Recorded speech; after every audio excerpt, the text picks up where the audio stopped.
last class we were discussing about the check for bearing capacity failure, that is how you can find out the factor of safety against bearing capacity failure. In that respect we found out that what will be the Q maximum and Q minimum at the base of the wall, that is base slab. So, let us try to see some of the points that you should take into account while you carry out further analysis in case of bearing capacity failure. You must always remember that summation V, which was there in that particular table as I explained you in the last class, it includes the soil weight also. Now, we have found out the value of eccentricity. When this value of eccentricity becomes more than B by 6, in that case your Q minimum becomes negative, and as soon as that Q becomes negative, it indicates the development of tensile stress at the end of heel section. Q minimum is occurring at heel. If this Q minimum is negative, that gives the development of tensile stress. This stress is not at all desirable because the tensile strength of the soil is very small. So, we must avoid this kind of situation. So, in any case the eccentricity should not be greater than B by 6, where B is the width of base slab. Now, what happens if in the analysis while analyzing the procedure this E comes out to be more than B by 6? Then in that case the design should be reproportioned and calculation should be redone. So, let us say that you took a tentative proportioning of the wall, you carried out the analysis, it worked out to be safe against overturning, it worked out to be safe against sliding along the base, and then while you are working out the factor of safety against bearing capacity failure, and in that process if the eccentricity of the force comes out to be more than B by 6, immediately you should stop the analysis at that particular point of time and you should reproportion the whole thing and do the calculation altogether again, because development of any tensile stress is not at all desirable in case of soil. Then in the shallow foundation chapter you already have studied that how you can find out the ultimate bearing capacity of the foundation, which is I am giving you for the reference purpose, that this way you can find out your QU.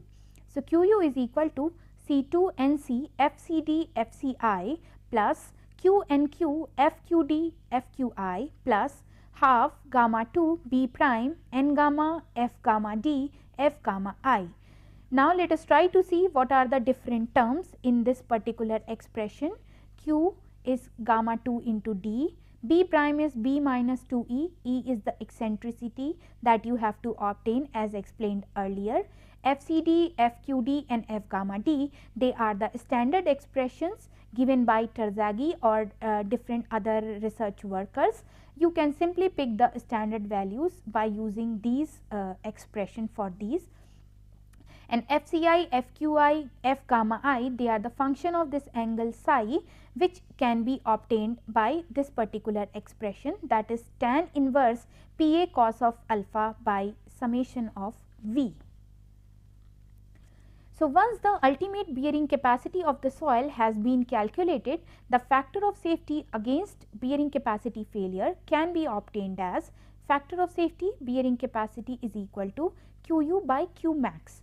So, this QU we are calculating using the expression either given by Terzaghi or any other expression given by any other research worker, and then this Q max you have already found out. You remember that you found out that Q max and Q minimum. So, from there whatever is the maximum value of Q, you simply divide QU by that and then you will be getting this factor of safety against bearing capacity. Generally, a factor of safety of 3 is required in this case, that is against bearing capacity failure. The ultimate bearing capacity of shallow foundations occur at a settlement of about 10% of foundation width. So, this aspect also we must take into account.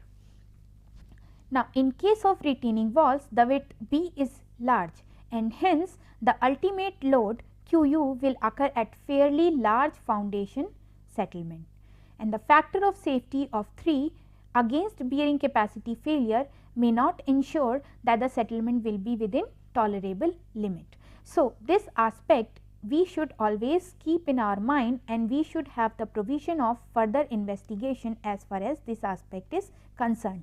As it is beyond the scope of this course, so I am not discussing all these things in detail, but you must always remember this thing, that although the wall is safe against the 3 aspects, that is overturning, sliding and bearing capacity failure. However, due to the large or excessive settlement, the serviceability criteria is not satisfied. So, in that condition we need to take the proper care.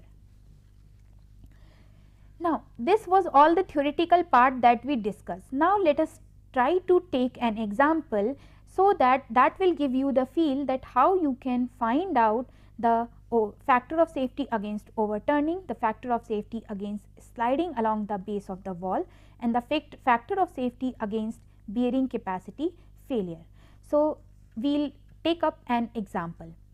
The cross section of a cantilever wall is shown in this figure below. Calculate the factors of safety with respect to overturning, sliding and bearing capacity. This is the statement of this example that I am going to solve here. You can see here that this is a wall, inclined backfill, which is having an inclination of 10 degree from the horizontal. This soil is frictionless, C1 is equal to 0. It is having angle of internal friction as 30 degree. The unit weight of this backfill soil is 18 kilonewton per meter cube. Here it is 20 degree and 40 kilonewton per meter square, C2 value. Gamma 2 value is 19 kilonewton per meter cube. That is, the soil which is lying below the base slab is having these properties. Then the soil is placed at a depth of 1.5 meter below the ground surface. The tentative dimension that has been taken here is that the thickness of the base slab is 0.7 meter. This height from this particular point, that is base of the wall, up to this much is 6 meters. Then here the part of this heel slab, that is the width of this heel slab is 2.6 meter.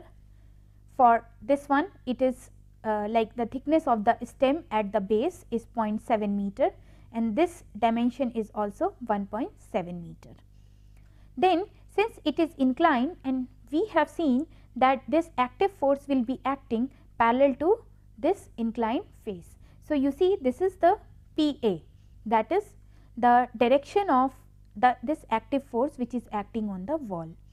It has been assumed that the failure is taking place along this vertical face. Its component, horizontal component is PH, vertical component is PV. Then this whole area has been divided, that is the weight of the soil is being represented by this area 4 and this by area 5. However, the weight of the wall is being divided into 3 sections, that is section 1, section 2, this small triangular area, and this section 3, which is the area of the base slab. Now, from this figure H prime, you remember that H prime was this total distance. So, that is equal to H1 plus H2 plus H3, where H1 is, you know, that is 2.6 the width of the heel slab, and that into tan of 10 degree plus 6 plus 0.7, and that works out to be 7.158 meters. Why we are finding out is that to estimate the active force, you need to know this particular height, that is H prime. The Rankine active force per unit length of the wall, that is PA, is equal to half gamma 1 H prime square into Ka. If you remember that in the second lecture I gave you the standard table for the coefficient of lateral earth pressure. So, simply corresponding to phi 1 is equal to 30 degree and alpha is equal to 10 degree, you can pick this value of Ka simply by those standard tables. So, Ka works out to be 0.35.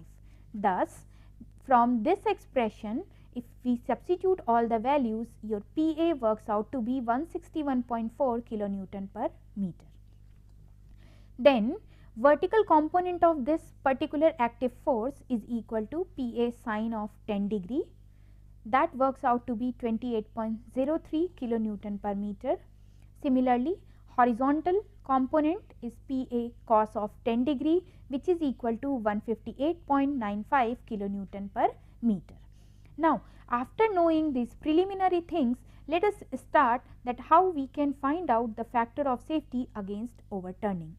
So, as I explained you while we were discussing the theory, we have to prepare one table which shows all the forces and the lever arm from the toe part of the wall or base slab. So, that table can be prepared, and you can see here the first column is dealing with the section number, second one is representing the area, third one is weight per unit length of the wall, then fourth one gives you the value of moment arm measured from the point C, and then moment about the point C. So, you see, if I take the first one, let us say this. So, what is the area? This is 6 meter multiplied by this. So, this is 6 into 0.5. 0.5 I have taken as the thickness of the stem. So, this area I know. Now, weight of the concrete, if you simply multiply this area by weight of the concrete, you will get this value. And then this is acting, you see, if it is, this is 0.5, so this is half of this is 0.75, okay. So, then you add this distance to this 0.75, you will be getting, 0.25, you will be getting the lever arm from this point C. So, that is 1.15. You simply multiply this weight per unit length of the wall by this moment arm, this will give you the moment about the point C due to the sectional area 1. Likewise, this sectional area 2, which is this small triangular part, you simply find out the area of this particular one, that is half 0.2 into 6, and then weight simply multiply by unit weight of the concrete in this area, and you will be getting this weight per unit length of the wall. Then the moment arm you can find out, it is 0.833 in this case. You multiply this weight per unit length of the wall by this moment arm, you will be getting this moment about C. Similarly, for the third one, see, this is 2.6 plus 0.7 plus 0.7, that is 4, multiply by 0.7, this will give you the area. You multiply by gamma of concrete, you will be getting weight per unit length of the wall due to this sectional area 3, and this will be acting at a distance of 2 meter. You see here, this moment arm is 2 meter. Simply multiply by those two values and you will be getting the moment about the point C. Likewise, you have the sectional area 4 and 5. You find out the area, multiply by the unit weight either of soil or of concrete, whatever the case may be, and then you can find out this moment about C by multiplying these weights to respective moment arm about the point C. In this problem, I have taken this gamma concrete to be equal to 23.58 kilonewton per meter cube. Then this PV we have found out, that is the vertical component of active force which worked out to be 28.03 kilonewton per meter, and this will be acting at a lever arm of equal to base width of the slab, which is 4 meter in our case. Multiply these two values and you will be getting here this moment about C due to this vertical component of active force. You simply add all the values, that is the value of weight of wall per unit length of the wall for section 1, 2, 3, 4 and 5, and then this particular PV you will result into this amount, that is 470.45 kilonewton per meter is the total vertical force which is acting on the wall due to the weight of wall, due to the weight of soil which is lying above the heel, and due to the vertical component of active force. And then you take the summation of all the moments that is in this particular column, that moment about the point C, that will result into 1128.98 kilonewton meter, that is the total resisting moment. Once this table is complete, now the rest part become little simpler for us. So, you see here for all the 5 sections, that is 1, 2, 3, 4 and 5, we found out the weight by multiplying its area to respective unit weight of soil or concrete. Say for first, second and third section, we multiplied the area by gamma of concrete, that is unit weight of concrete, and we found out the weight per unit length of the wall. And then for 4 and 5, we multiply by this gamma 1, that is 18 kilonewton per meter cube, to the respective areas to get the weight per unit length of the wall. And then the overturning moment, as you know that the only overturning the only force which was causing the overturning was the horizontal component of that active force, which was pH, and that was acting at a distance of h prime by 3 from the base of the wall, and its magnitude we found out as 158.95. H prime we have already worked out, and this MO works out to be 379.25 kilonewton per meter. You have already found out summation MR. Here we calculated summation MO. So, how we can find out your factor of safety against overturning is that the ratio of summation of all resisting moments to the summation of all the moments which are causing the overturning. So, you see here 1128.98 divided by 379.25, which works out to be 2.98, and as I told you that for overturning the factor of safety can be considered between 2 to 3. So, this is greater than 2. So, the wall is safe against overturning. So, the factor of we have to find out, the objective was that we have to find out factor of safety against overturning, factor of safety against sliding, and factor of safety against bearing capacity failure. So, here we have found out the first part, which is factor of safety against overturning, and it worked out to be 2.98, which is greater than 2, and hence the wall is safe against overturning. Now, let us try to see that how we can find out the factor of safety against sliding. You know this expression, I have told you that how we came to arrive this particular expression, and I told you that the K1 and K2 value can vary between half to 2 by 3. So, let us say for the considered problem, if I assume that K1 is equal to K2 is equal to 2 by 3, and your P will be half Kp gamma 2 d square plus 2 C2 square root of Kp d. This is standard expression for passive force, where Kp is tan square 45 plus 5 by 2, which is 20 degree in this case. So, this works out to be 2.04, and d is equal to 1.5 as it is already given in the problem. So, by putting all these values in the expression for passive force, we can calculate the magnitude of this passive force, and that worked out to be 215 kilonewton per meter. So, factor of safety against sliding, use this expression. Summation V you already know because you have already prepared that particular table. K1, K2 you have already assumed. Phi 2 you know, C2 you know, PP you are calculating, PA cos alpha you have already calculated. So, you simply put all these values in this expression, and then this worked out to be 2.73, which is greater than 1.5. So, it is safe against sliding. So, as I discussed that in case if it comes out to be less than 1.5, you need to provide a base key, but in this case it is coming out to be more than 1.5. So, there is no need to provide any shear key or base key. Now, let us try to see what is the third aspect, that how we can find out the factor of safety against bearing capacity failure. We know that before finding out that factor of safety, we need to find out Q max. That is one thing. Another thing is we need to find out the ultimate bearing capacity of the soil also.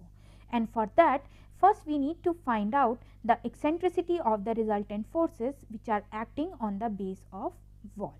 So for that, eccentricity is equal to B by 2 minus summation MR minus summation MO divided by summation V. B is 4 in this case. All these three values we can pick simply from that particular table, and the eccentricity value worked out to be 0.406 meter. Now we have to check whether this value is greater than or less than B by 6, because if this eccentricity comes out to be more than B by 6, then there will be development of tensile stress, which is not at all desirable as the soil is very weak in tension. So here in this case B is 4 meters. So B by 6 is 0.666 meters, which is more than this eccentricity E. That means that there is no development of any tensile stress. So we can go ahead confidently for finding out the factor of safety against bearing capacity failure with the tentative proportions that we have assumed initially. So Q toe and heel we can find out here by this expression, that is summation V by B 1 plus minus 6 E by B. Summation V you can pick from that table. B is 4 meter in this case, 1 plus minus 6 into E we have right now found out, that is 0.406 divided by 4, and this equal to your Q toe value will be 189.2 kilonewton per meter square and Q heel will be 45.99 kilonewton per meter square, which will be occurring at heel. Now this is what was the Q max that we have found out. So Q max value is 189.2 kilonewton per meter square. We need to find out Q ultimate also. So let us try to see how we can do that. So the ultimate capacity given by this standard equation, you know that for different values of phi you have standard tables. You can pick the shape factors accordingly, bearing capacity factors accordingly, which are NC, NQ and N gamma. So simply these values have been picked from the standard table. Q, which is coming here, is gamma 2 into D. Gamma 2 is 19 into 1.5, which works out to be 28.5 kilonewton per meter square. B prime is equal to B minus 2E. E you have found out as 0.406 meter. B is 4 meter. So that B prime works out to be 3.188 meter. Then FCD, FQD and F gamma D from standard expressions. Similarly, FCI, FQI you require psi degree, and that psi degree is defined as tan inverse PA cos alpha by summation V. PA cos alpha you know, summation V also you know. You can simply pick these values from the table. That psi degree will become equal to 18.67 degree. Once this psi is known, you can find out this FCI and FQI. So FCI and FQI they worked out to be 0.628. However, F gamma I, which is equal to 1 minus psi degree by phi degree whole square, that is approximately very less value. So I am taking approximately that to be equal to 0. So Q will become, similarly you have the expression, simply put all the values in that expression and then this Q value will work out to be 574.07 kilonewton per meter square. Please note it that since this F gamma I worked out to be 0, that is why this third term is coming out to be 0. If it has some value, you simply put that value and then you get the corresponding value of Q. Then factor of safety against bearing capacity failure, it is equal to Qu by Q max. Q max in this case is equal to Q toe, that you have already worked out, and this works out to be 3.03, which is greater than 3. So the wall is safe against bearing capacity failure also. So I hope the procedure of obtaining the factor of safety against overturning, the factor of safety against sliding along the base, the factor of safety against bearing capacity failure is clear to you, that how you can implement all the theoretical things as we discuss into any practical problem. Now, this was all about the stability of the wall. There are few points or comments that we must know about the stability of the walls. So, let us try to discuss one by one that what are those comments related to the stability. So, when the weak soil layer is located at the shallow depth, that is within a depth about 1.5 times the width of retaining wall, the bearing capacity of the weak layer should be carefully investigated. As you know that wherever there is a presence of any weak soil layer, we need to be extra careful. So, that is what this first comment tells us, that we need to be extra careful for the bearing capacity of weak layer. Then we have not talked of anything related to the settlement, but that is an important serviceability criteria you must always keep into mind, that the possibility of excessive settlement also should be considered. It may happen that the wall is safe against overturning, sliding and bearing capacity failure. However, the settlement can be quite high. So, for that possibility we should always keep into our mind. The use of lightweight backfill material behind the wall may solve stability problem. So, that also is another option. Then piles are used to transmit foundation load to the firmer layer. You will be studying these piles. Just for the time being, you can think of that during your foundation chapter you have studied for shallow foundation.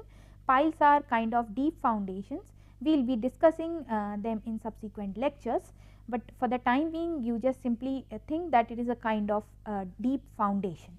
However, often the thrust of the sliding wedge of the soil in case of deep shear failure bends the pile and eventually causes them to fail. So, we need to keep into account that when the piles are being used, that they should not bend and should not fail.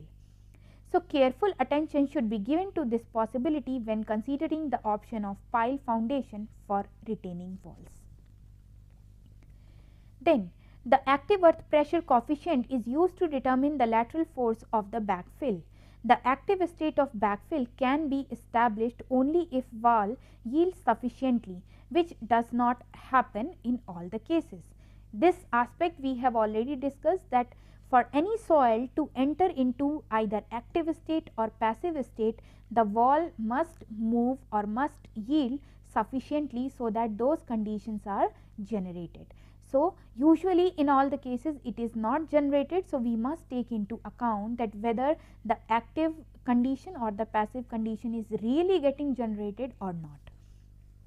The degree of wall yielding will depend on its height and the sectional modulus. Then furthermore, lateral force of backfill depends on several other factors. What are those factors? See, we have simply taken the property of backfill material into the analysis. We have taken the property of the soil which is lying below the base slab into the analysis, but there are some of the factors which we have not accounted for in the analysis, and these factors, although we are not taking them into analysis, but you should have little idea that there are factors which influence the stability in this aspect also. They are effect of temperature, then groundwater fluctuation. See, we have not at all talked of any presence of groundwater table. Here we are talking of groundwater fluctuation. So, how we can take into account this groundwater table, that we will be discussing little later. Then readjustment of soil particles due to creep and prolonged rainfall, then tidal changes, heavy wave action, traffic vibration and earthquake also. Then insufficient wall yielding, when combined with other unforeseen factors, it may generate larger lateral force on retaining structures compared to that obtained from the active earth pressure theory. See, you are finding out the active force from various available active earth pressure theories. Out of them we have discussed two within the periphery of this course, within the scope of this course. One was Rankin's theory, another was Coulomb's theory. So what happens is, since the wall is not yielding to give you exactly the active or passive condition generated, and along with those you have seen that there are many factors like groundwater fluctuation, temperature, earthquake, etc. They cause the larger active force which we have obtained from the available theories. So, how we can take into account that kind of situation, because in reality the wall is subjected to more lateral force as we are calculating from these theories. Difference in actual and theoretical pressure distribution can occur due to various things, that is, the actual lateral earth pressure distribution may not be triangular, it can be, it depends on the type of the soil or any other thing. This is what we have assumed, that it is failing along the triangular wedge, it may not be triangular.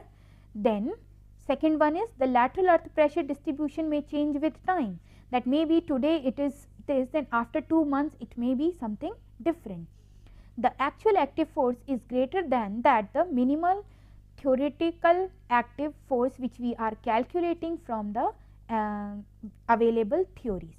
The primary reason that many retaining wall designed with theoretical active earth pressure they perform satisfactorily is the use of large factor of safety.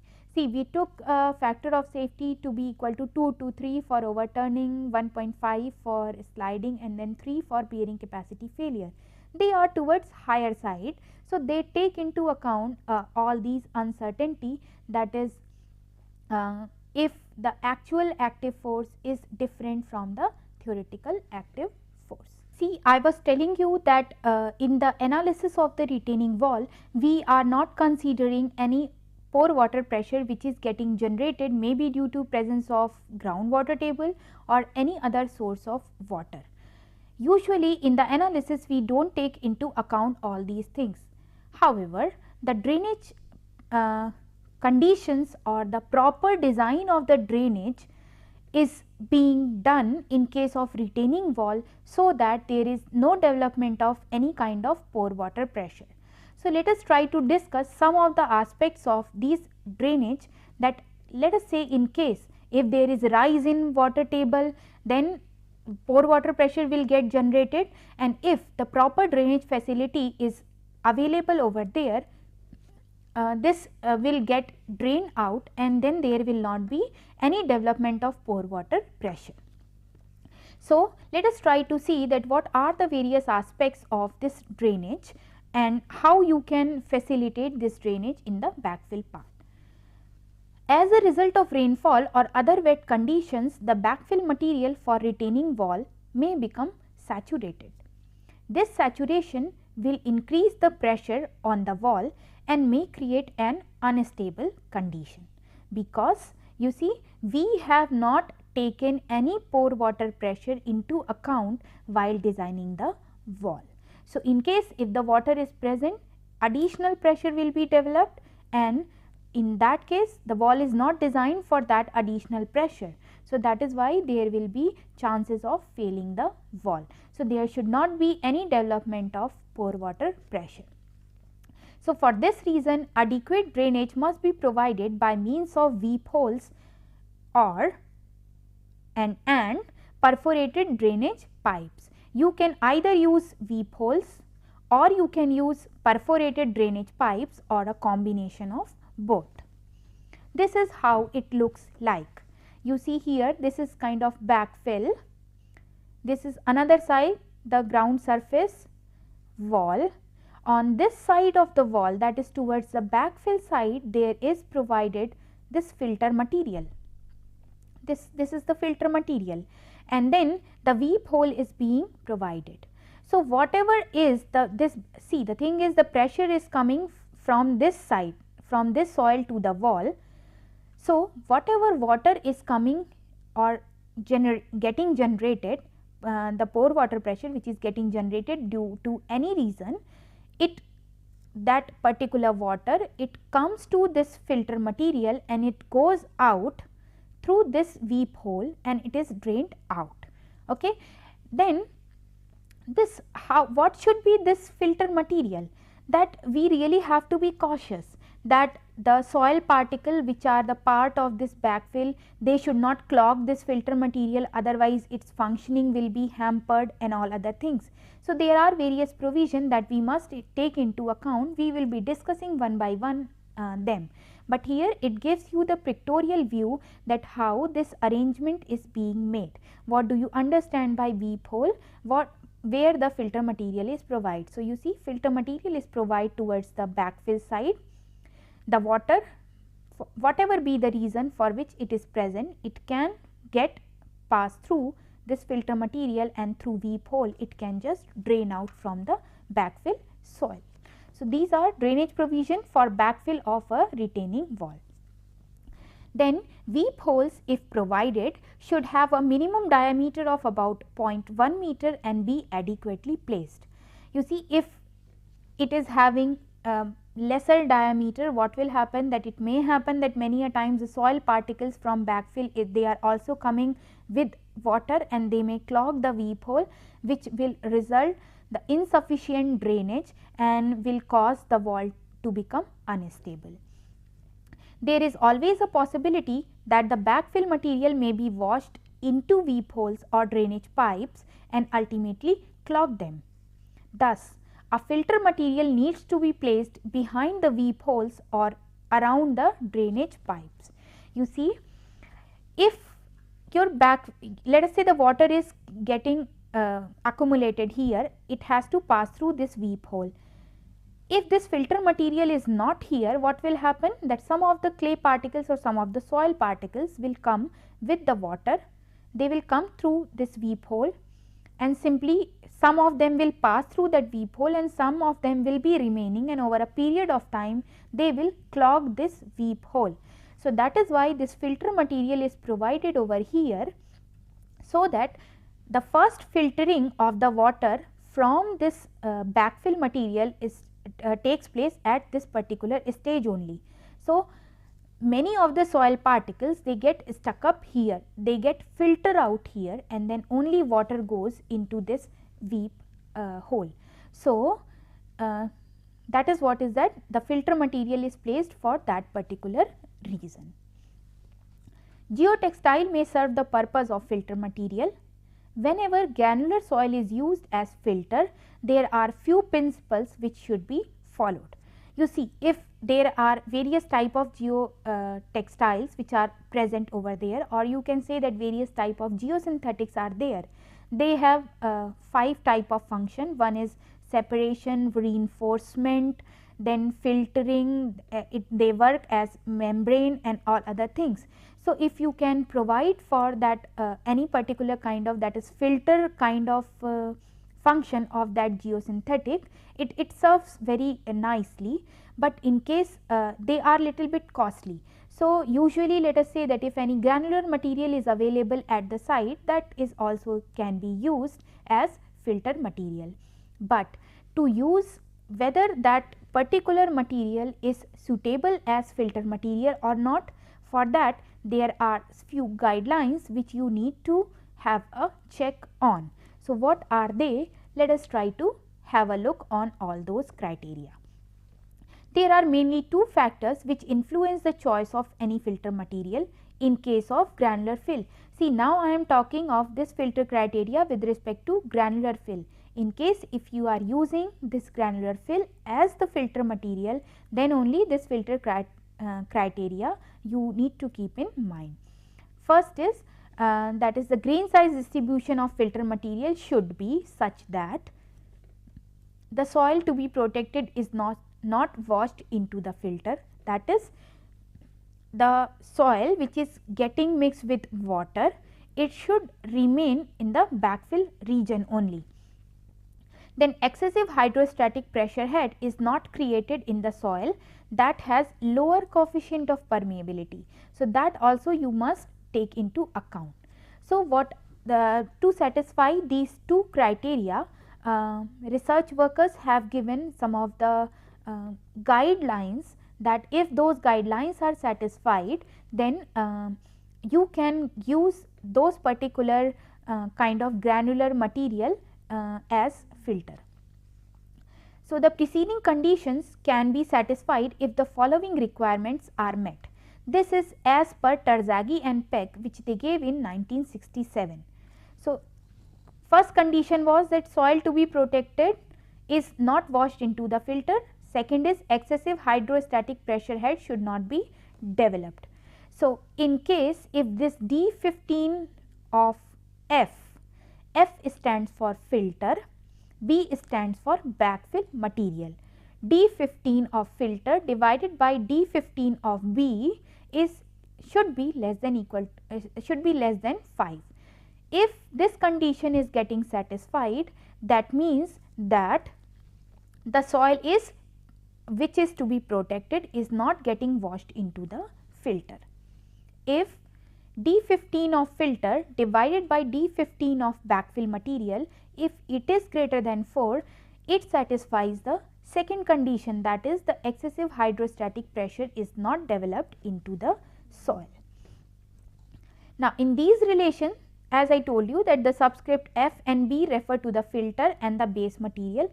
Base material means the soil which is to be protected, that is the backfill soil. D15 and D85, they refer to the diameters through which 15% and 85% of the soil will pass. That is in case of filter or the soil, as the case may be. Then the US Department of Navy in 1971, they provide some additional requirement for filter design to satisfy condition 1, that is the soil which is to be protected should not get washed into the filter. What are those conditions? There are two conditions which have to be simultaneously get satisfied, that is D50 of filter divided by D50 of base material, that is backfill material, should be less than 25, and D15 of filter and D15 of base material or backfill, it should be less than 20. Now, these were the criteria. Let us try to see with the help of an example that how you can use such guidelines to suggest whether this particular material is suitable as filter material or not. So, here I take one problem, that the figure shows the grain size distribution of a backfill material. Determine the range of grain size distribution of the filter material. So, you see here this is the grain size which is in millimeter, this is percentage finer, this is the grain size distribution of backfill material. This is D15 of B, B stands for backfill material, D50 of B and then D85 of B. Now, let us see. So, from the grain size distribution we can find out D15B, that is you simply go here, pick the value 15, pick this value, read here correspondingly, and that will give you this 0.04 mm. You see here this is on log scale.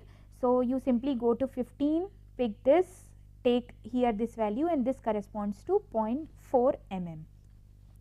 Similarly, you can find out D50, that is here, you see this is 40, this is 60, you take this 50 value here, go down here and then read this corresponding value which is 0.13 in this case, and then D85B is 0.25 mm. Now, conditions for filter, as just now we discussed, that D15 of filter should be less than 5 times D85 of backfill material, which is equal to 0.25. We have found out from the given grain size distribution curve of backfill, that is 5 into 0.25, which is 1.25 mm. Then condition for filter, the second condition was D15 of filter should be greater than 4 times D15 of backfill material. D15 of backfill material is 0.04 mm. So, here this is 4 into 0.04 mm. So, that results out to be 0.16 mm. Third one was that D50F should be less than 25 D50 of the backfill material. that is 25 into 0.13. 0.13 see we have found out here 0.13 is D50 backfill material, it is given in the problem. That works out to be 3.25 mm. Fourth condition was the D15 filter, it should be less than 20 times the D15 of backfill material. Now what is D15 of backfill material is 0.04 mm. So that will be 20 into 0.04 which is 0.8 mm. So you have seen that Terzaghi and Peck gave two conditions to satisfy the conditions given as that the soil should not pass through the filter material, and then the second one was that additional hydrostatic pressure or extra hydrostatic pressure should not get developed in the soil. However, the Department of Navy in US in 1971 they gave additional two criteria. These are the additional two criteria. So all these criteria have to be satisfied simultaneously, and if you follow this one, you see four criteria that D15 F should be less than 1.25 mm, D15 F should be greater than 0.16 mm. So the range of D15 F is between 1.25 and 0.16. So D15 F should be lying in between 0.16 to 1.25 mm. Then D15 F it should be less than this 0.8 mm also. So you see here by taking into account all the four conditions, that is you see 4 times D15 for backfill, 5 times D85 of B, 25 times D15 of B, and then 25 times D50 of B. You have the limiting two curves. You see one is this, another is this. So this is the range in which you can choose any filter material. So you take any filter material, get the grain size distribution of that particular material. If that grain size distribution fall in between this particular area, then you can go ahead or you can choose that filter material to protect that or to use that particular material as the filter material. So this way it gives you the range. See, there is no hard and fast thing that this should be the exact property for any filter material. It usually provides you the rough range. So once you know the upper limit, once you know the lower limit, if you have any material, let us say somebody comes to me, he says that I want to provide a check whether this material is good or appropriate for using as filter material or not for this type of backfill material. So that consultant provides me the grain size distribution of backfill material. I have these four criteria. I can find out that what is the upper limit and what is the lower limit. Now he has given me the material which I have to test whether it is suitable for filter material or not. From the sieve analysis and other things, we can find out the grain size distribution of that filter material. If and then along with that we know this upper limit and lower limit also we can find out. Now if that grain size distribution falls in between this range, I can simply recommend that particular consultant ki you see this is lying in between this particular range, so you can go ahead or you can adopt this particular material as filter material to protect this backfill material. So this is the way you can find out. Now you see these limiting points have been shown in figure. Through these points two curves can be drawn that are similar in nature to grain size distribution of backfill material. See, one thing you should keep into mind that you see here this, you know, this is kind of S shaped curve. Okay. I can join, I just have 2 points here and then 2 limiting points here. I can join these 2 points simply by straight line. I can join these 2 points like this. I can join these 2 points like this. Any manner. I have infinite number of manners that I can join these 2 points. But what we keep into mind that whatever is the shape of grain size distribution of this backfill material, one must follow try to follow exactly that the same grain size distribution. You see that here this has been plotted approximately in the similar manner as the grain size distribution of this backfill material is, right. So, you do not have to do like this or any other kind of thing, simply follow the pattern which this backfill material's grain size distribution is following and you get these two curves. So, through these points two curves can be drawn that are similar in nature to grain size distribution of backfill material. These curves define the range of for the filter material to be used. Okay. So, this is what was about the filter design criteria. So, we were discussing so many aspects of this lateral earth pressure theories and retaining wall. Earlier we studied that what are the various lateral earth pressure theories, how this lateral pressure gets generated on any kind of structure. If you have to widen any road, then how this comes into picture. And then after that we saw that how important it is that proper estimation of this lateral force should be done. After that we saw that there are few theories that this lateral earth pressure can be estimated properly. The two were Rankine one and the Coulomb's one. Then similarly we saw that either the wall can be at rest, it can move towards the soil, it can move away from the soil. If it is moving away from the soil, it creates your passive condition, and in that case you need to estimate the passive force also. And then after that subsequently when we estimated that, we found out a way to estimate the lateral earth pressure.